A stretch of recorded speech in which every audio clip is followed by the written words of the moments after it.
We exposed the BBC with thousands of people outside their offices in Manchester.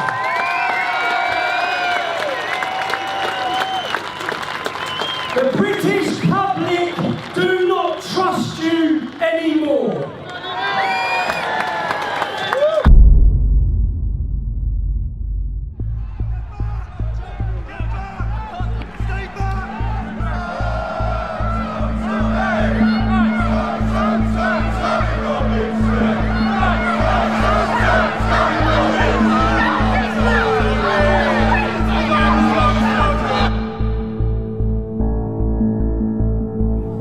Michael is going to explain what's going to happen next, right? I'm being arrested. I am being arrested. Wasn't a breach of peace. I've caused a breach of peace. I'm being arrested. But the content of what you're Can we just say streaming. The content of what I'm streaming, I'm being arrested for breaching the peace. I'm being arrested for breaching the peace. You've all watched this. You've all watched this. You've all watched this. You've all watched this. Can you get me a solicitor? Can you get me a solicitor? Can you just turn off Yes. your live feed? Can you get me a solicitor? Turn off your live feed, please. Yeah? What are you arresting you for, Tommy? Breaching the peace. Apparently I'm inciting on my video. He has actually done nothing wrong. You can start anything like that. It's for you to go to his video and see he's not. He's even said put it he's straight doing out.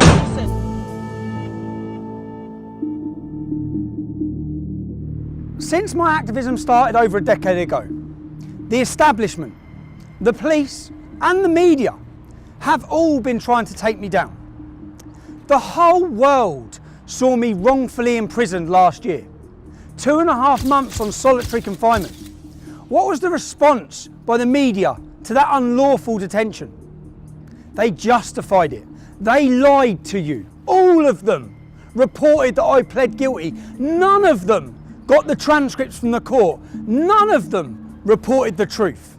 We have a corrupt media. When I went to prison and 600,000 people signed a petition for my release, 30,000 people marched here demanding my release. When I come out of prison, I was completely unaware of the lengths that they were going to take me down. My PayPal was removed. That removes my ability to hire a team and work and bring you the other side of the story. My website was closed down, but I was completely unaware that Panodrama, the world's leading investigative journalist documentary, were working on a programme about me with the working title, Tommy Takedown. This was their final punch. They were about to discredit me to the nation, to you, the public. And I will prove that that documentary is not impartial, that it's scripted, that they invent things, that they lie, that they clip, that they edit. What you will witness in this documentary will prove to you this isn't about Tommy Robinson. This is about all the people that have been lied to, all the people who have been mislabelled, despite all their efforts to silence me. It became very apparent that something far more sinister was going on. With the collusion between the establishment, Panodrama, and a far left extremist organisation called Hope Not Hate. You're going to hear about the tactics they use to get the narrative they want.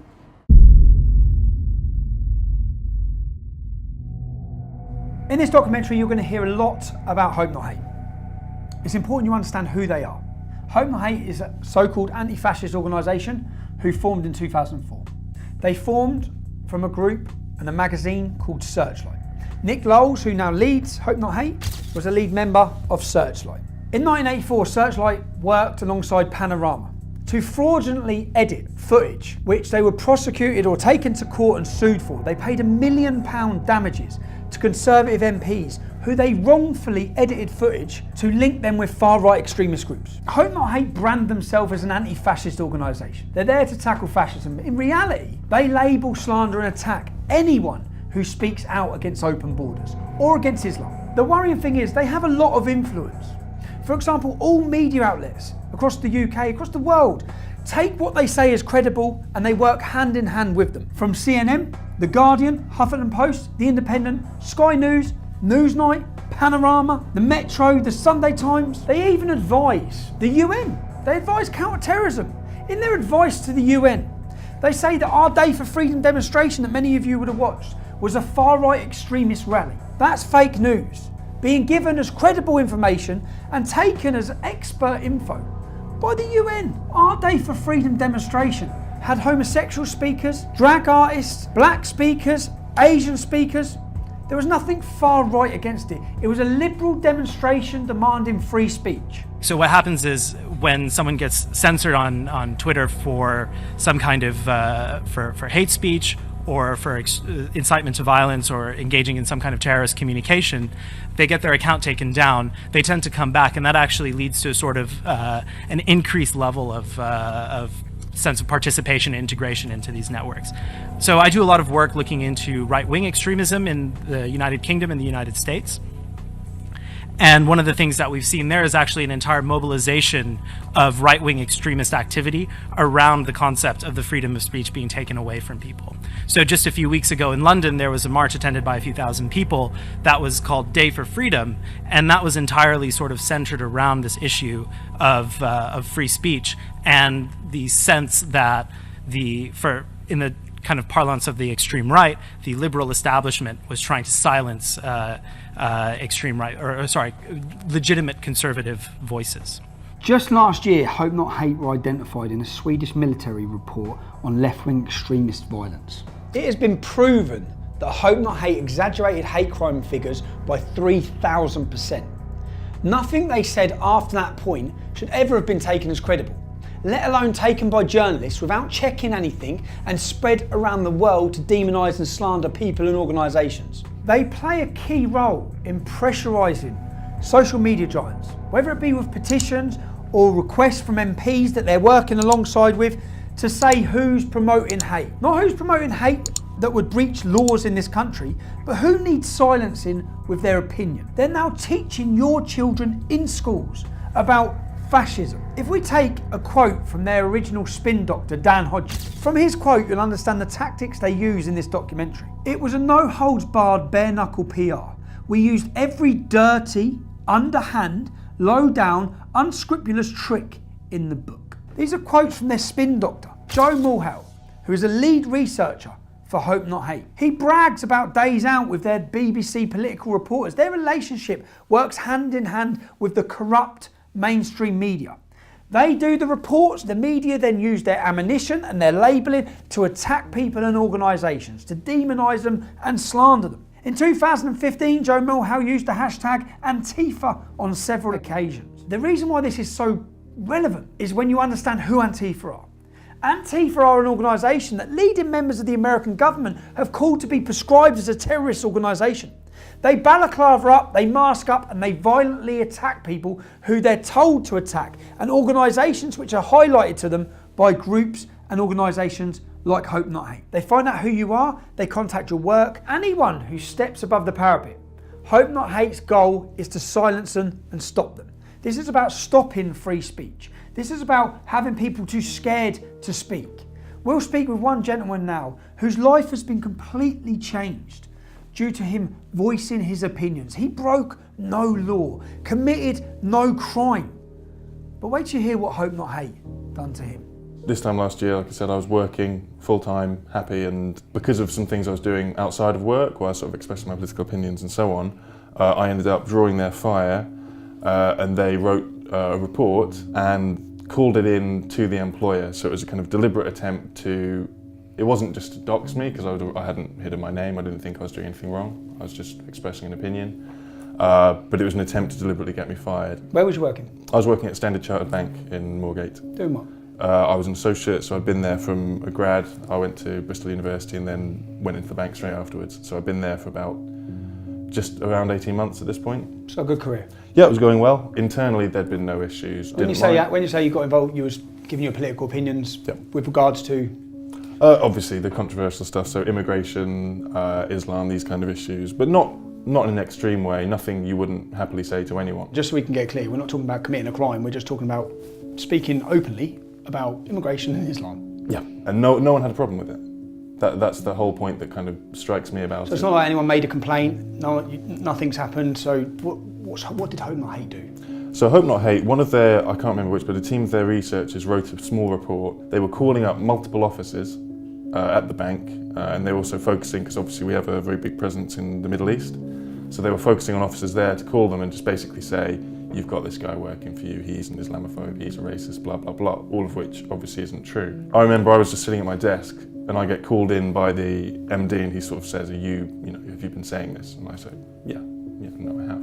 I didn't see it as a problem. The same guys were going to a lot of journalists trying to flog this report as well to make a big story out of it. Eventually, in around the summer of last year, you get this article and it's very vicious and it's obviously largely lifted from the report that came out a few weeks earlier, using slurs, using kind of nonsense labels, calling us Nazis, all that kind of thing. Calling you Nazis with any evidence? Was there No any evidence in anything whatsoever you've said? at all. It was made up with a very clear intention of making me lose my job, and it's a common tactic. And you did lose your job? Yeah, I was suspended, and then once the coverage happened, they obviously, whilst previously, like internally, the bank I think had kind of thought, well, maybe this is just an attack piece. Once there was coverage, obviously, it's their reputation on the line. So then, pretty much immediately, I was fired. I have worked. Just so that the public understand this, you committed no crime. Okay. You speak outside of work about immigration or Islam with no hatred. No hatred. Just facts. And because of that, where are you now? How's your life changed? What do you see for your future now? Financially very difficult, of course, because it kills your income. And then there's knock-ons from that are always a pain. Okay, well thanks, and I hope you, I wish you luck and try and get your life sorted. Me too. Yeah, good luck. Thank you. So you've heard from Tom Dupree. You've heard how his life was changed simply for expressing his free speech due to the actions of Hope Not Hate. Later on in this documentary, you'll hear recordings of Caelan Robertson and George Llewellyn-John to see how their lives have been affected. Caelan and George used to work with me at Rebel Media, and when I went independent, they come to work with me there. When I was released from prison and I met with them, they said that they had been intimidated and threatened, and for that reason they couldn't work with me. I'd just been released from prison. I wasn't in a good state, and I thought they were just saying that because they wanted to go and work with Lauren Southern. Also, you'll hear recordings from Lauren Southern. Lauren Southern is a leading political activist from Canada. She now works as a journalist making documentaries. In those recordings, you'll hear about allegations about how they've suffered due to the actions of Hope Not Hate. So I've been contacted by Lucy Brown, who's an ex-employee. The last time we spoke to each other, we were screaming obscenities at each other. Now, she's been contacted by Hope Not Hate and by Panorama, who are working together on a project against me, work entitled Tommy Takedown. So I'm on the way to see Lucy. I'm actually really concerned and worried about what it is they're up to, because I know everything they've tried to do to take me down hasn't worked. So let's see what's next. Last time I spoke to you, I screamed some obscenities, some terrible things down the phone. So did I. I also have a surprise for you. Go on. I thought I'd commiserate it, so I actually got your No. prison number No, you to haven't. remind myself the happiest day of my life. What? 8208 4CG. Yeah, that's the Oh one. my god. I laughed my head off. Oh my god. Shit, Lucy, you were fucking angry. How have we ended up sitting here and what are we talking about? Well, I received a very interesting email from one John Sweeney a couple of days ago, who is a big, BBC presenter for Panorama. Yes, apparently he's quite well known. And he's asking if I want to go for first it was a cup of tea, but then it was a pint. And he'll come all the way to Cambridge to see me. And I think he wants some dirt on you. You was approached by Joe Mulhall? Joe Mulhall, yes, Hope Not Hate. So you approached by Hope Not Hate, who told you, I've seen what they've told you. Yep. They told you that there's a Take Tommy Down. There's a Tommy Takedown. Tommy Takedown? Yes, and they've been taken on as sort of advisors to the BBC to help them with interviews and to get information about you. How easy would it have been for you to... They offered me £5,000 for a front page story about you being a twat. What you could have done, you could have absolutely destroyed me, and my life, and my name, Yep. and my reputation. More so than that prison number did. More so than me going in prison could have done. Because you could have said anything, and they would run me. I've arranged to meet John Sweeney tomorrow at 2 p.m.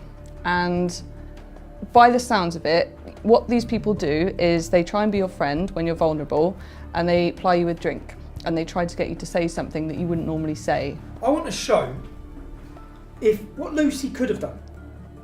None of it will be factual, but what Lucy could have done. Now, bearing in mind, I might not have been here. You could have just done this, yeah? Fake text messages. Falsify sender numbers of text. So if you wanted to, my phone will be here. Let's change the number there. No, we'll keep that as receipt.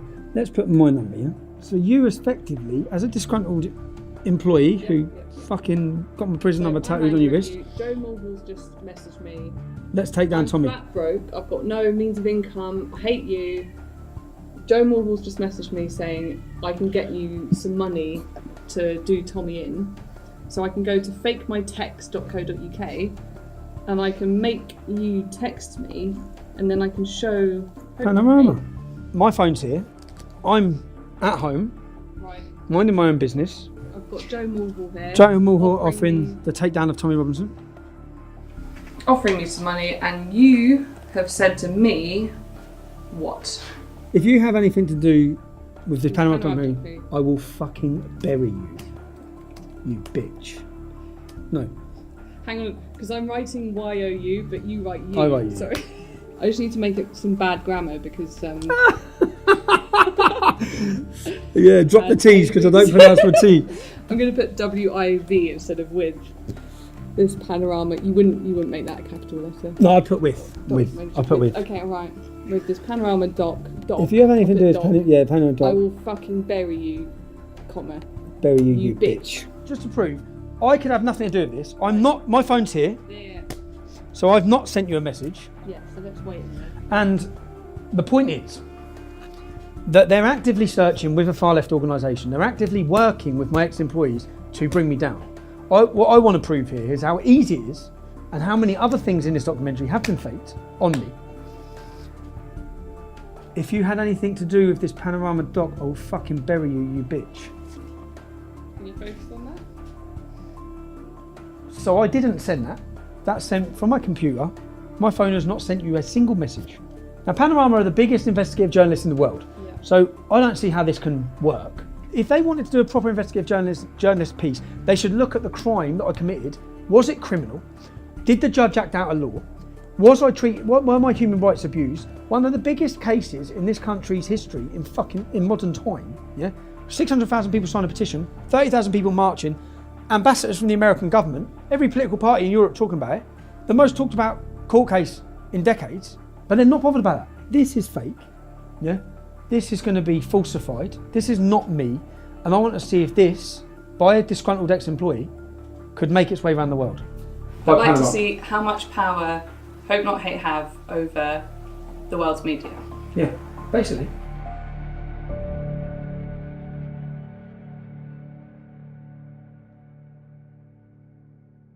This is the little mining. This will replace your button. Cool. This will go into your button anyway. This is how we'll record. And are you nervous? No. You should be. You should be. And well, let's just wait and see what we get from this. Time will tell, but good luck. And don't do anything I wouldn't do. Thanks, mate. See you later.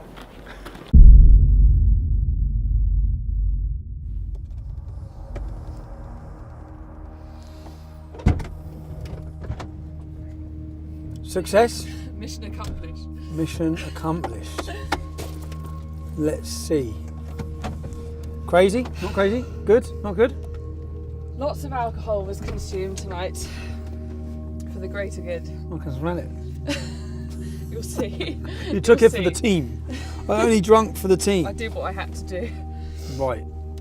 Let's get these files sorted. Let's work out what we've got. We've got lots of footage to go through, but straight off the crazy thing for me is you're steaming. Which is a champagne and a double gin. Thank you. And then we're going to have some red wine, but Thank you so much. we'll panic about that at the appropriate moment. Thank you very much. Thank you. Here I am on expenses in a boozer with the dog and the fire. Good. And I think we should have one more bottle of wine. Fuck it, no expense spared. 2 brandies, 2 limoncellos. This is creme de cassis, or the Keel Royale. But even better is another version which is with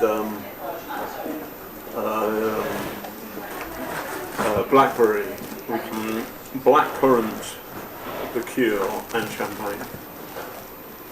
Liqueur Royale. Have you got any flaming Sambuca? And then 2 Kia Royales. And then the bill. Lovely, thank you. Thank you very much. I think we've got to do a runner. It's a joke. It's fine. It doesn't, I don't care. Not only, I really don't care. Good. Service included. So make it 220. Thank you very much. Was this on BBC Expenses? How much alcohol's been consumed? I've heard him mention 3 bottles of wine, champagne, flaming Sambuca, all in 5 minutes. And you can hardly sit up. So, for me, that's an expensive scandal that the licence fee payer is paying for. Should we be paying for you to get pissed? Yeah. Of course you think we should. Me getting drunk is me being more lucid, and then I'll tell him stuff. So he's wanting to get you drunk. He's using the expense money to get you drunk in order to get you information. Get me drunk, be nice to me, be my friend, and then I'll loosen up and be like, oh, I've got this recording, or I can tell you this, or whatever. You may not like what I'm about to say, but one of my political heroes is the former head of the IRA, who turns the IRA, not... Who? Nick Knowles? No, the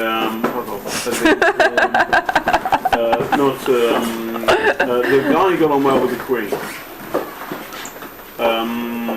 So there are 2 of them. I should know that, but... Danny McGuinness, I think his name is. And he got on anyway. He was the chief of staff of the IRA. People say. Hey man, I've heard the Irish are being genocided. And last time I was there, they're okay. Martin McGuinness.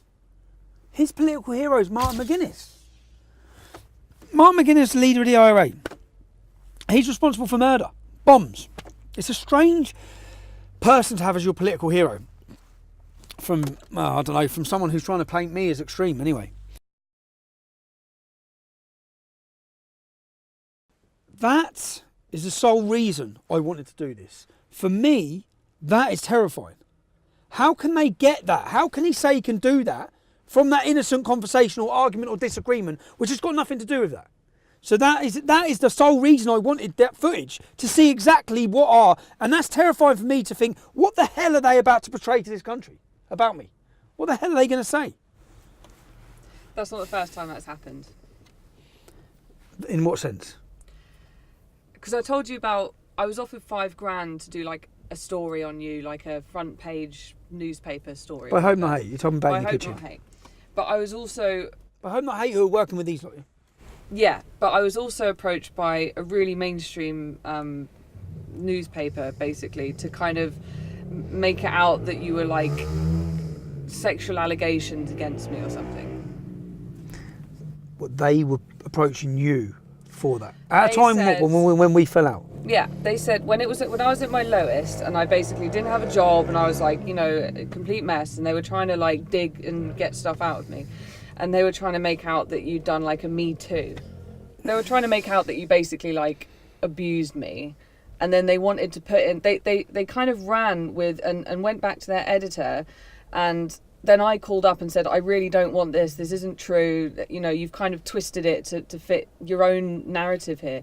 And he said, well, I'm sorry, it's too late. I've already sent it to the editors. And they want to run the story, this journalist.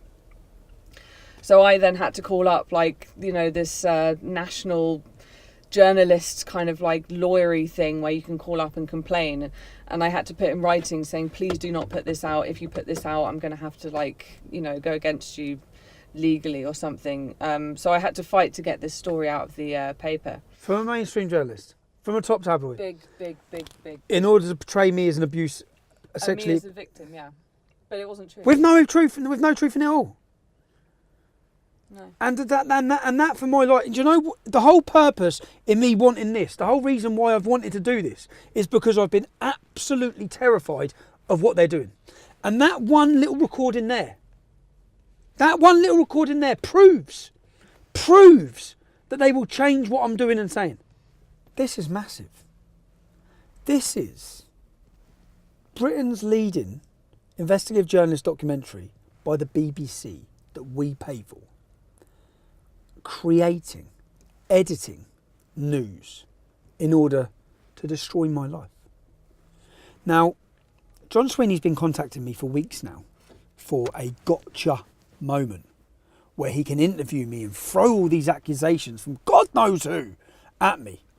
Well, that gotcha moment is now in my hands, because I'm now going to sit down and I'm going to put these to John Sweeney to see how he justifies any of this. So for 2 weeks now I've been emailing John Sweeney. They've been trying to get me sit down for an interview. I emailed him yesterday and said the only day I can do is today, and I won't come to London, it has to be in my venue. I've organised this venue. I've told them that I'm having a free speech event later in the evening. So we've prepared this projector with all of our undercover footage to try and find out and ask John, what exactly were you planning? What exactly are you doing? So rather than them grilling me, which is how they're expecting it to be with his executive producers, when they sit down, we will play through each clip. I'm going to go to my children's assembly now. When I come back, it's action. I'm nervous about it. See what happens. You all right? Very well. Just take this off.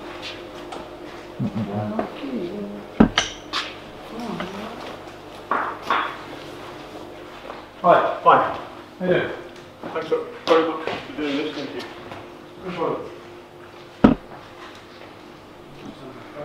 Good, everybody's phones off. You all right? Before we do start, I just wanted, because I am paranoid of fair and balanced reporting, I just wanted to clear a couple of things up with you while we're here. Is that all right before we start? Okay, but you're recording, I think, aren't you? You're okay. recording, and so aren't you? That's fine. Yes, okay. That's okay. fine. So we're not starting yet? No, we don't have to start the interview. I just want to clear a few things up. So, this is a panorama documentary. You wouldn't be working with an organisation called Hope Not Hate on this documentary, would you? In order to find people to give negative opinions of me. No. No? What we're doing is we're making a panorama documentary. The BBC makes all the editorial reports. Okay, so it's a BBC, because it'd be quite strange for the BBC to be, how the BBC could be impartial on a documentary when Hope Not Hate are an organisation who are funded specifically to destroy me. There are two separate entities. Okay. The BBC, I work for the BBC, this is the BBC Panorama production. Okay, can I just quickly show you something here? So what this is Joe Moorhouse from Hope Not Hate. And what he says in this message is that Hope Not Hate are steering this documentary. My name's John Sweeney, Okay. and I'm the reporter Okay, for John. Panorama. Okay, John. So what this other guy says, he's Doesn't matter. steering, he's not steering. Okay, are you aware of any threats or blackmail that's been made to any of my ex-employees to give negative information about me to you? Are you aware? No. Well, can you just listen to this one? We were basically threatened with the most horrendous shit you can possibly imagine for 3 months, constantly, to do this. Constantly.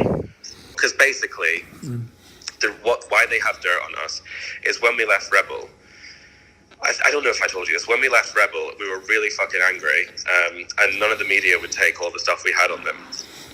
So Nick Close reached out to me on Twitter and he was like, oh, meet up with us. And we were like, oh, okay, like we weren't working with anyone then. So we were like, yeah, fuck it. And we met up with them twice and we were like, we can write a book on Rebel Media. We can write a book on how they've scammed people and this and this and this and this and this. And we were like really conniving with them. One of the first things they started threatening us with, this only started 3 months ago. We had no contact with them between 3 months ago and leaving Rebel, nothing. They started messaging us saying, we need to meet you, this is really serious. And then when we met them, they said to George, I wasn't there, we're going to release all of the meetings that you've had with us, threatening Rebel Media and talking shit about right-wing personalities and bitching about nothing serious, just saying, oh, they're cunts. And they're going to make you, and we're going to basically expose you. And also, we've got 6 signatures from the top trade unionist organizations in the country saying that they're going to come after you, and the government have opened a new department which we're advising on counter-terrorism, which are going to prosecute you for writing scripts which have incited the Darren Osborne terrorist attack. And it was like, they were basically like, you're going to fucking go to jail and you're going to get exposed for meeting with us if you don't work with us. This is what it all comes down to, this Panorama fucking thing. And Hope Not Hate were there standing next to the BBC producers. When you went for the meeting with Panorama, who from Hope Not Hate was there? Nick, Joe, John Sweeney, and the producer. So like, Hope Not Hate were like fucking terrifying, and they like did, you know, they blackmailed us, they like Joe fucking used the whole thing to try and get into Kaylin's pants. This is how bad it really was. When we pulled up in London, this was the day I dropped off the suitcase to you, right? That I went straight off from there, I can't remember where it was, to go and do this interview with them. They hired out this big car park warehouse thing. They had a little chair in the middle of it. I walked into this room, sat down. It was a cameraman, it was the head producer, it was Nick, and it was Joe. And then I started getting really nervous because she was saying, how much money, name numbers, name figures. And I was like, well, it was enough to pay for us to make videos, and all the money was spent on kit. And I was just saying vague shit. And then Joe said, can we stop the interview, please? And then I was like, okay. And then Nick went, can you come with us, Kaylin? And then Nick and Joe took me to the other side of the warehouse and said, Kaylin, you really need to give them more information than this. You really need to open up a little bit more, because this is really not useful to them. They're probably not even going to use this. You need to go into specifics. You need to go into numbers. You need to at least show them something. Were they threatening you at you? Breather, have a cigarette, and we'll come back to it. Were they threatening you then? Okay. I had a cigarette, and I went back and I sat down, and I still couldn't really do it. And it was really bad. Like, I was like shaking the whole time. And that's when we told Panorama that we didn't feel that it was safe, that it was not okay, and that we were basically threatened. Bit of a strange one here, yeah? It's been a minute. I know, sorry man, I know it's 4 o'clock in the morning here, but I've just got off the phone to Kaylin for an hour, yeah? How much have they told you about Hope Not Hate? Not much. Why? You're aware they've been meeting with them regularly? I've met Joe too before. Yeah, I know that Kaylin and George have met with them before.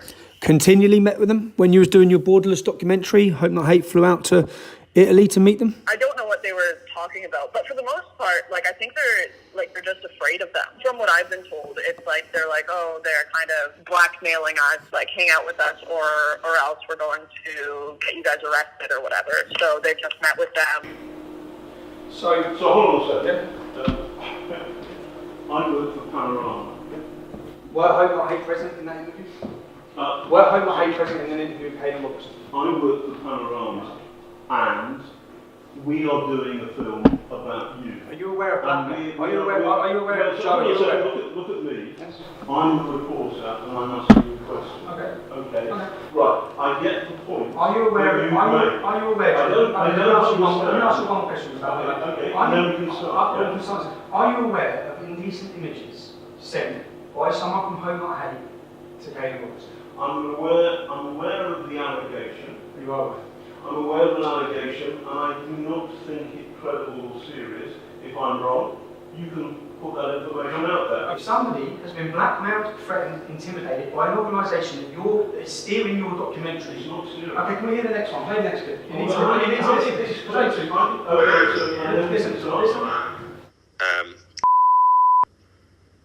Made really inappropriate, I don't know how to describe it, almost basically like a sexual assault situation towards me when I was really drunk, pretty much passed out. Fuck you know, this gets messier and messier. No, hold on, yeah, okay, and I like got really upset and I broke down and I told George about it last week because it's really fucked me up, and George messaged Nick, and apparently nearly got suspended, and like it's fucking, it's a really big mess. I'll come to Milan to see you. Who'd he come with? Nick. He come with Nick, so Nick was with him. Yeah. And what did he do when you was drunk? Nick wasn't there at that moment. Nick had gone home. So we were filming with Lauren, and then they said, like, you've got to meet us. So we flew to Spain via Milan, met them in Milan, literally just had a coffee with them where they basically just carried on threatening us, and said, you've got to do like Sky and all one mainstream media thing. And then I went back to London to drop something off and to go then to Spain. So Kaelin was left in Milan for one night.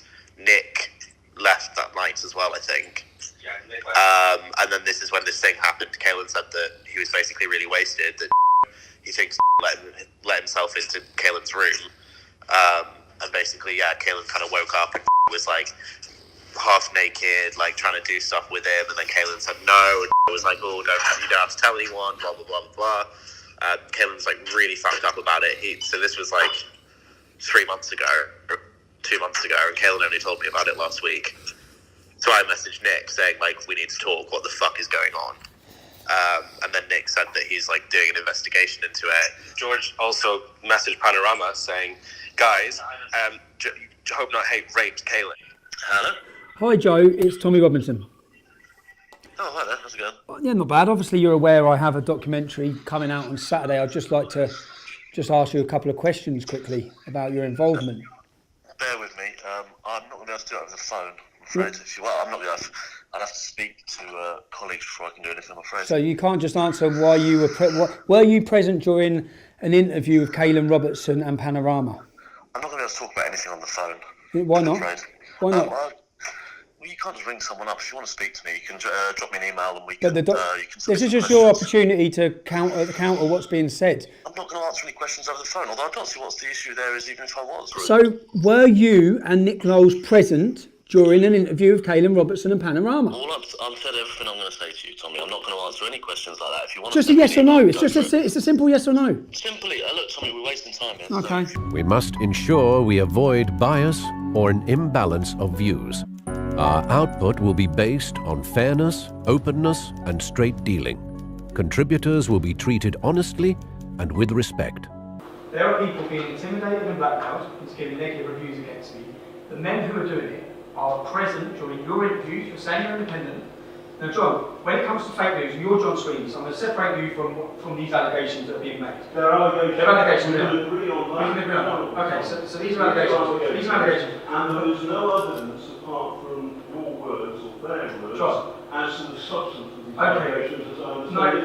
And I know. we have it behind on tape. Okay, John, would you tell anyone what they have to say in an interview about me? No. No? Play the next one. We only, the BBC, we only do questionnaires. So here's, it's a volunteer army. I want you to be comfortable about it. So is there anything you don't want me to ask about? I'm not supposed to ask this. I'm not supposed to ask this. I'm not supposed to ask this. So I'm going to ask you about, I'm going to take it through. What I want from you is the following. Simple 2 steps. 1. People like us, the BBC, the establishment, have not listened to what Tommy's been saying, and that's bad. Yes. And so the extent to which the entire conversation about Islamism, extremism, about what that means for ordinary Brits up and down the country, closing that down, shutting it off as racist full stop is wrong, and that's bad, and that goes in the can, and you say that, and that will appear in the show. The second thing is, but there's something, my own personal experience, it was difficult, because I was a good trooper, and then suddenly I was friends with the dogs. As a human being, he's funny and charismatic, and can be great company, and he's not your he's not a Nazi. Number 3, partly because of the pressure, partly because of the chaos, you fall out. It's horrible because he turns on the mic.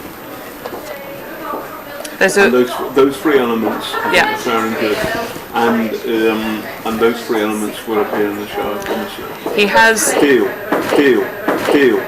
We'll have a proper ding-dong. Okay. Because there's a lot of people and the good stuff, your stuff goes in.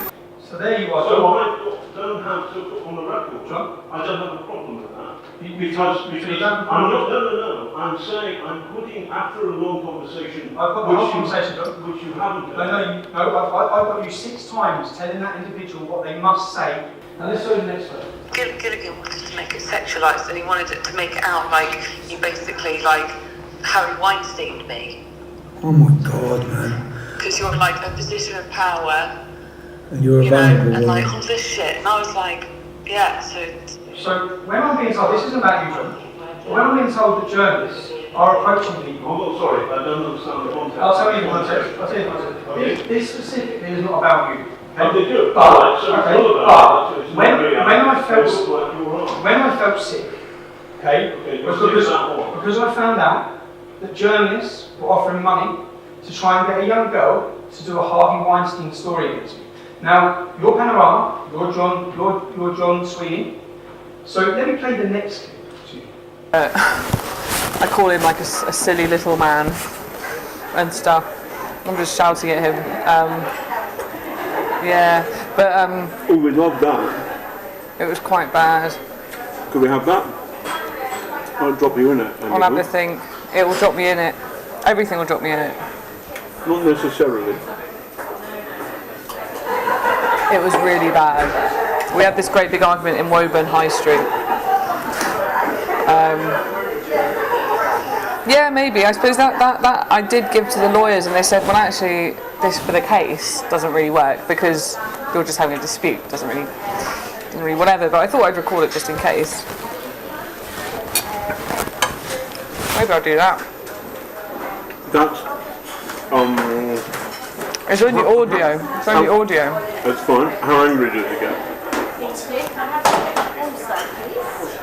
He gets really angry, and then he runs away and gets in the car and drives off. And I shout after the car. It's really bad. We can clip that bit. We can clip that bit. We can clip that bit. My view about that is that I think doing a kind of gender, a kind of sexual thing against Tommy Robinson is. The person I was talking to there was worried about whether she would be identified. Now clearly that tape is now in your hands, so it would seem that she's working. John, you said you was clip footage to make. No, You said you I was. didn't say. Do you have any idea what implications? You tried to turn a normal argument into a sexual matter. No. Yes, you did. Yes, you did. You want to take it. Do you understand the implications? I've got 3 young children. Do you think before you destroy a man's life? Because this is what you were planning on doing. No, I've got the evidence. you misunderstand me. I misunderstand. So what I was trying to do was to say to that source that if necessary we would change her gender to turn her, for example, into a man. I've done that on regular occasions where I have covered difficult So you're not realising I've got all of this tape?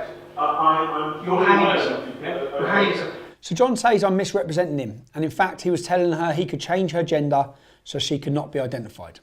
Let's just hear that clip again. I think doing a kind of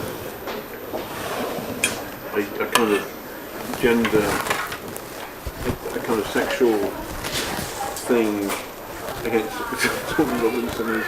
We can do a kind of gender, a sexual thing against Tommy Robinson. Nice try, John. We should not present invented material as facts or knowingly do anything to mislead our audiences. I've done 10 years worth of demonstrations. I've had cameras on me absolutely everywhere. And what they've been trying to expose and find is possibly that I'm a racist or I'm a homophobe or something like that. Yeah? I had you undercover for one boozy lunch, and you were repeatedly racist. To do a cab too. I pre-booked because the dog makes it more difficult. All right. You know why, don't you? Wine. Because. Oh, why? Yeah, there's loads of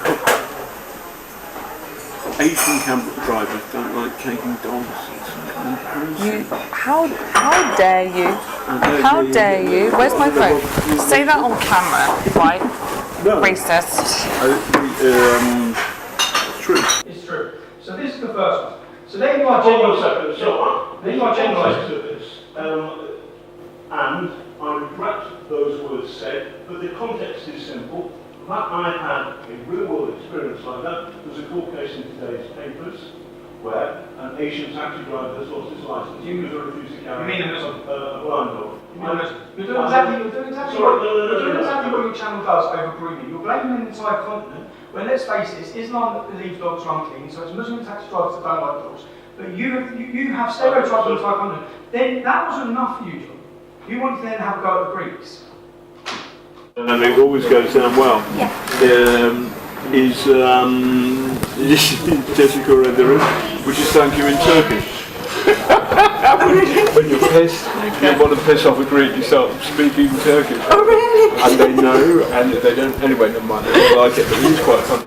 Tommy, that's pathetic. That's a joke. You find it funny joking about the invasion of a country where women were pillaged and raped and murdered. Okay, you find that funny?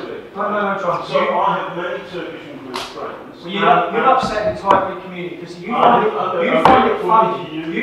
funny to speak in Turkish to them because you find that funny. None of this is fun. None of this is fun. None of this is fun. Play the next one. Okay, play the next one. I have a little more in common. I have more in common with Tommy than most reporters. Yeah. I scumbag Irish background. A scumbag Irish background. So my family are a scumbag Irish background because they're poor and from Ireland. I'm talking about myself. No, you said you have more in common with me. Okay. A scumbag Irish background. Which it's a joke. That's a joke. So wait a second. Yes. It's a joke. So I'm very, very proud of my Irish heritage. My great granddad, who's a scumbag to you, John? No, who's a scumbag to I'm you? very proud of my Irish heritage. Yeah. If you get somebody like me talking to a source, and actually that source is in fact a mole working for Tommy Robinson, then in the context of a 2-3 hour conversation, there will be moments where jokes happen. Jokes. I'm very proud of Play my the next one. But the people who think you've been beaten up by Antifa, or rather Antifa have attacked Tommy and you've been in there. Those people are brainwashed. And they're lefty people. They're lefty. Self-hating whites. I'd like to call them a honky. How do you use another racial term? You call them honkies. Hold on a second. You call them honkies. This is a conversation with your source. In what I'm trying to do is you're trying to label me, and what's happened is in one afternoon, in one month, John, you've been. Okay, let me talk about homophobia. John. You seem obsessed with gays. So you have an obsession because then you ask if Joe Moorhouse gay, right? Because they've not gone out and just had a mate that's gay. That's the difference. So you've got people up in like all these different places in the UK or whatever, and they're sort of they've not just had a gay mate. Have they never met a conservative MP? No. I remember one line in particular. She said, "What do you think about LGBT or something?" And I said, "Well, some of the stuff that gay people say is just ridiculous." And that's me being That's the way. Okay, by the way, there's nothing wrong with it. You said something worse, I guess. Probably. That's the way that I would speak to Kaylin. Ridiculous. You know, yes. That's the way that I would speak to Kaylin in a bar. You know, I think like they're ridiculous. They should be shot. Well, yeah, exactly. No, obviously. No, I know. But did you say it? No. Good. That's the thing, because unbeknownst I would say that, by the way. I would. And they should be shot. What were we talking about? Oh yeah, Joe's dick pics. Is he gay? Oh, my gay darling's rubbish. He's a Bertie Wolf there, is he? He's a Bertie Wolf there, is he? He's a Bertie Wolf there, is he? May the best man win. Yeah. Well, that's a bit weird. Gin doble. I'm not like Joe. He's a woofer. Woofer, Cockney rhyming slang for puffer.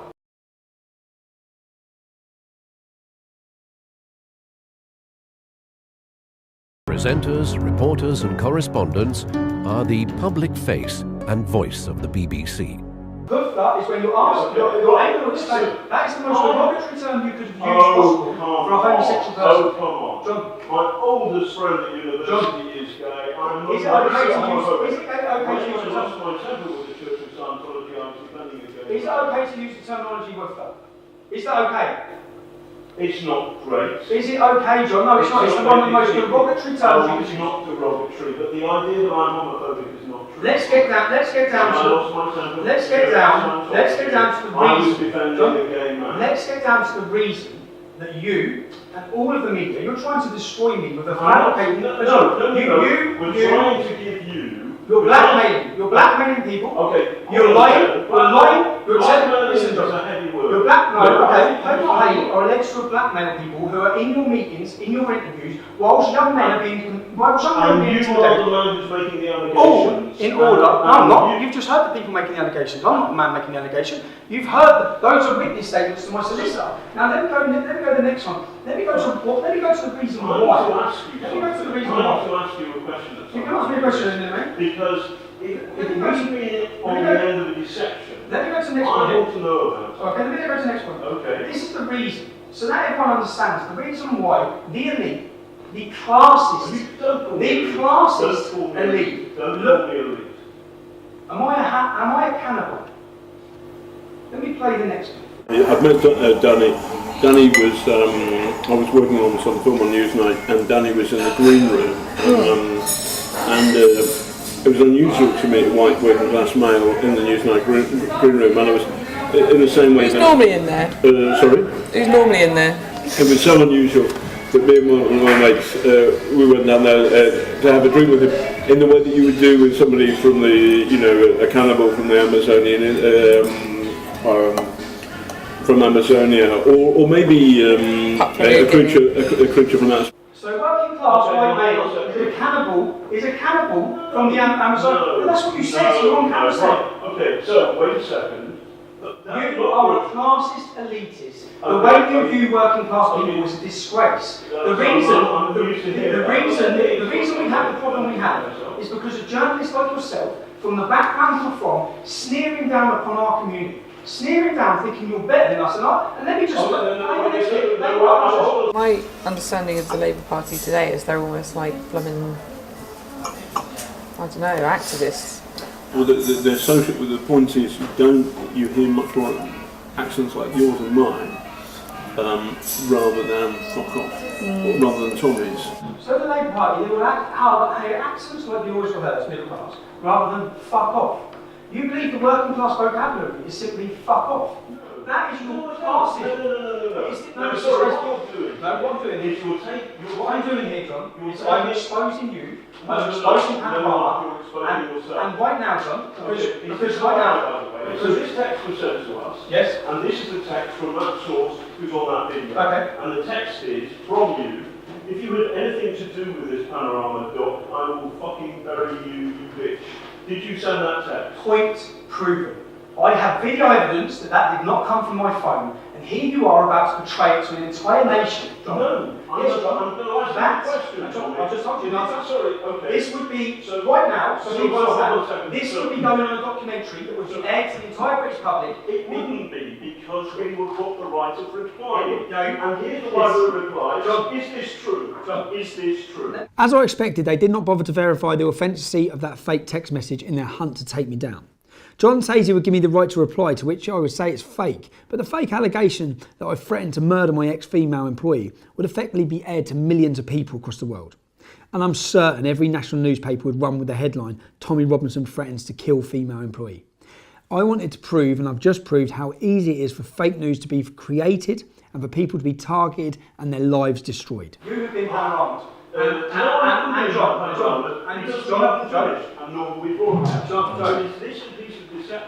My solicitor is currying a court injunction against you. Okay. Oh, fantastic. Against you. So is this a lie? This is fake news exposed. Very good. Okay. Is this a John, lie, Tommy? John, I suggest you get home. Yes. Is this a lie? I never sent that message from this phone. This is my phone. Oh, you didn't send it from that phone? It wasn't sent from the phone. I didn't send it. Hold on. It wasn't sent from the phone. I didn't send it. Is this a lie? You'll be able to catch it all in my documentary. You'll be able to catch it all in my documentary. No, we haven't finished our we're finished. No, we have finished. In fact, John, you'll finish your career. You finish your career. You think so? I know something. I know something. Homophobia, racism, extreme. I'm not a homophobe. You are. And I'm not a racist. You are. And I'm not. Okay. What you was is a lie. What the establishment. And what this is, mate, this is a skit show. What the establishment was about to do to me, they were going to destroy my name, sexualised comments. I'm not a member of the establishment. Yes, you are. We're You're going to do working. none of these things. Are you working with Hope Not Hate on this documentary? No. Have they been present in interviews? We have had some input from some Have they been present in interviews? including your spies. Have they been present in interviews? Not John, not you are fake news. You're fake news, and No, you've been no, proven. no. You've been creating. This is a lie, Tommy. You've been proving. You told us this a lie. Is a lie. And You're on you, camera, sir, bro. are the Everyone's source of the lie. The idea that John. I'm homophobic, that's not John. true. This John. man has lied to us Who's John? through people. John, are you John? So, hold on. You're John. John, I suggest you prepare yourself, because Okay. once this goes live, which it's going to, outside your offices on the 23rd of February, I've got all the evidence of you creating stories, telling sources and people Oh, what hold on to a say. second. Outside It's your all offices, because this is evidence. what you do all It's the time. all Tommy. evidence, John. What you do You know, is everyone's you talking. threaten people. It's all evidence. You always threaten people. And the hate You're you lying. have put up John, online. don't talk about hate when No, you're no, calling no, no. people woofers. You intend. Listen, I'm sorry I called somebody Oh, you a are. woofer. Oh, you are sorry. It's- What about? it's Are you sorry to language. the Greeks? Are you sorry to the Irish community? Are you sorry? You joking? insulted a joking? Greek woman by speaking I'm not- Turkish to her. You I you did said you not found it funny. I did not It's such on camera, thing. John. It's on camera, No, John. but what You said you would you're saying is sexualise. that- You said you would sexualise my comments that were innocent. No. Yes, you did. No, You're I on didn't. camera, No, John. I didn't. John, No. the world's going to Anyway, watch this, bro. this is a lie. Good luck with your injunction. Good luck, my injunction. We haven't finished on Panorama. No. And stop threatening people. You have finished, shouldn't bro. threaten Julia Ebner. You think I'm finished? I've got another thing coming, and I can give you that for free. Can you? Okay. Good. Go and find a lawyer. I've already been with a lawyer, John. Okay? Right, I hope they're I've good. already been with a I lawyer. hope they're I've good. already dissected every one of your comments. No, you haven't. Yes, I have, What John. you've done is read the worst stuff. possible thing With- on it. I can defend every can't second defend a of single it. word of it. Yes, I can. And on that note, and I will. You, and on you that are note, all I'm saying the to establishment. you You work for the establishment. is, none of these people are the No, establishment. you are. but- You're working. No, I'm you're not. working with Hope Not Hate. No, I'm who are not. working with the government, and you are all going against me I'm because I not speak out working against with you. the British This government. is a campaign. I understand some of the anxieties that you have.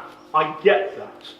And, John, why would you be creating one? Why would you tell someone what to say about me? Why would you I tell them? didn't do that, and you're mischaracterising me. You didn't do that.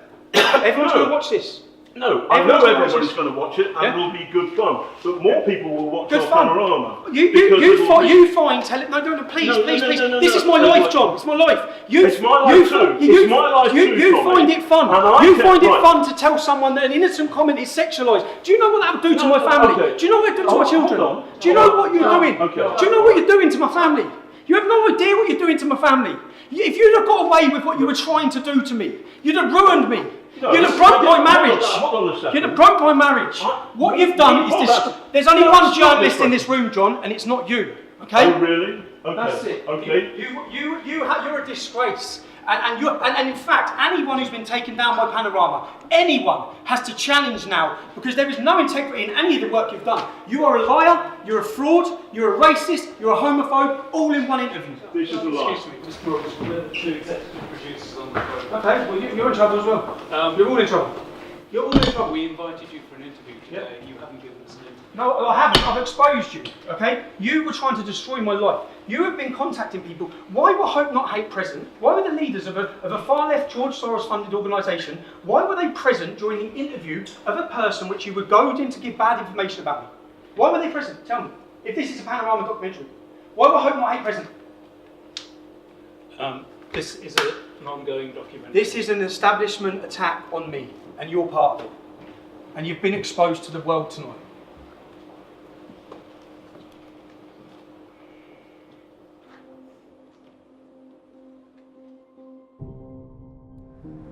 So let's summarise what you've seen. You've seen the BBC, who pride themselves on being impartial and reporting the truth. You've witnessed the main man from Panorama telling someone what to say, brokering a deal on what they have to say about me. Now, if he's brokered a deal with her, who else has he brokered a deal with? Who else is being told what to say? They're scripting the documentary. They're also creating and inventing news. Sexual thing against Tommy Robinson. What else when we've got two other people saying they're being blackmailed in order to give negative reviews of me? Who else would have participated in this documentary? What else was going to be said? What other lies and manufactured evidence would there have been on this documentary? You've seen the contempt they have for the working class. The contempt they have for you, the licence fee payer. You pay your licence fee, and if you don't, you're taken to court. Just so the elitist, fake news journalists can travel this country drinking champagne on your expense. Now, if there's one thing that symbolises the BBC, we all know about the fake news. I've just proved to you that they create the fake news, that it's not impartial, that they work with far left extremist organisations. That's been proven. If there's one thing that symbolises them, the BBC covered for Jimmy Savile. They covered for Stuart Hall. Up to 100 children were raped and abused, many of them on the property of this organisation. Let me show you this statue that is at the entrance to the BBC. That statue was sculptured by a man called Eric Gill. Eric Gill was a paedophile. He raped his own daughters. He had sex with animals. He had an incestuous relationship with his sister.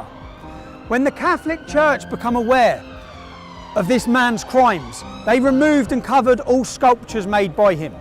The BBC refused to. They were asked to, but they refused to. If you have disgust now, and you're fed up with paying for this, or for the propaganda they use against you, for the negative portrayal of Brexit, if you're fed up with all of these things, what can you do? I'll show you what I'm going to do, and I hope you follow my lead. You can legally not have a TV licence in the UK. You do not have to have one, okay? None of us asked for the BBC to come into our homes and display their programmes on our TVs. If you're fed up of paying for their propaganda when you don't even watch their shows, you can follow the steps I'm about to take you through now to end that. There's a few things you need to know once you've filled out these forms. It's a myth that the BBC can sit outside your house and detect that you're watching TV. That is a myth, it's not true. If the BBC TV inspector knocks at your door, you can. Be polite, you should be polite. But you can open your door, say I don't need a TV licence, I haven't got one, goodbye, I don't watch live TV. That's it. They have no rights to come into your home. It's obvious that if a TV licence inspector walked past your front window and you had your curtains open and you were watching Panorama on BBC, which I don't think you will be, if you're watching BBC, they will fine you. But you do not have to have a TV licence. And I'm going to take you through the steps. I'm going to ask, please follow these steps now. Follow exactly what I'm about to do.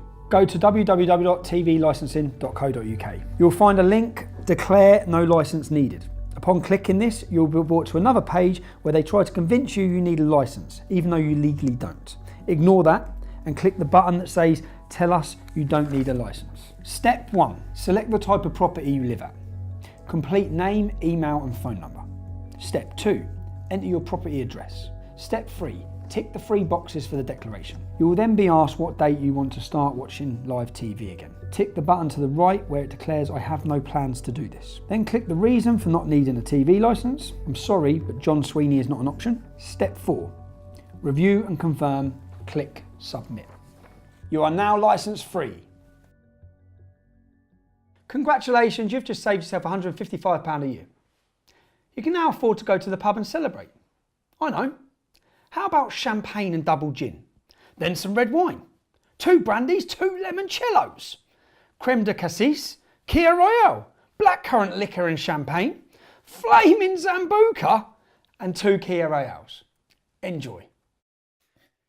So, if you're fed up with the BBC, then sign our petition at www.endthestealthtax.com. I'll personally find and track down the head of the BBC, I'll hand it to him, and I'll give it to our government. And you'll see it on our next video. Thank you.